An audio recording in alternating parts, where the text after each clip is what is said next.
Државната комисија за спречување на корупцијата соопшти дека обработила 641 предмет поврзан со финансирањето на изборните кампањи на партиите за предвремените парламентарни избори кои се одржаа на 5 јуни.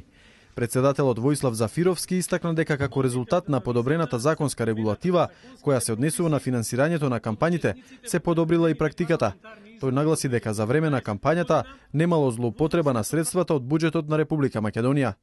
Од своето непосредно постапување и конкретна примена на законската регулатива во 641 предмет за време на парламентарните избори, Државната комисија за спречување на корупцијата не дојде до основани сомневања дека буџетските средства или средствата од јавните фондови или средствата од јавните предпријатија и јавни установи или други правни лица што располагаат со државен капитал се непосредно или посредно користени за изборната кампања или воопшто за финансирање на изборна или друга политичка активност.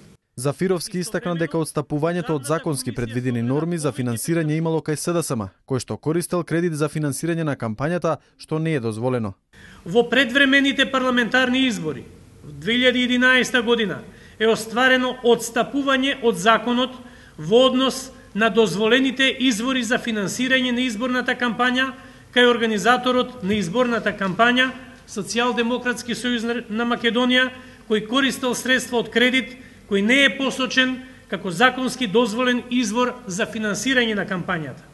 Председателот Зафировски посочи дека ВМРО, ДПМН, СДСМ и ДПА имале помалку обезбедени средства за рекламирање отколку што биле фактички рекламирани. Гледано кумулативно од поднесените извештаи произлегува дека создадените и неплатени обврски во однос на обезбедените средства за медиумско презентирање се во сооднос 4:1 кај ВМРО ДПМН, 1:1 кај Социјалдемократскиот сојуз, 3,8 пати кај Демократската партија на албанците.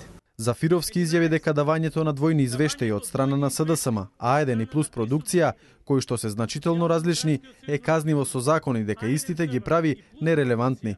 Тој истакна дека исто така казниво и давањето на нереални попусти од страна на медиумите, кои што на тој начин представуваат прикриени донатори, како такви беа посочени Канал 5, Сител и А1 телевизија.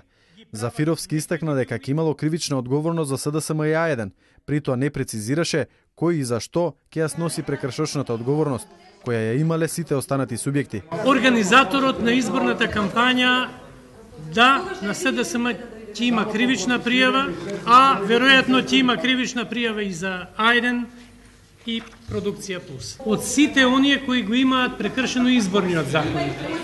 Инаку од антикорупцијската комисија истакнаа дека финансирањето на партијата Обединети за Македонија на Љубе Бошковски го анализира јавното обвинителство.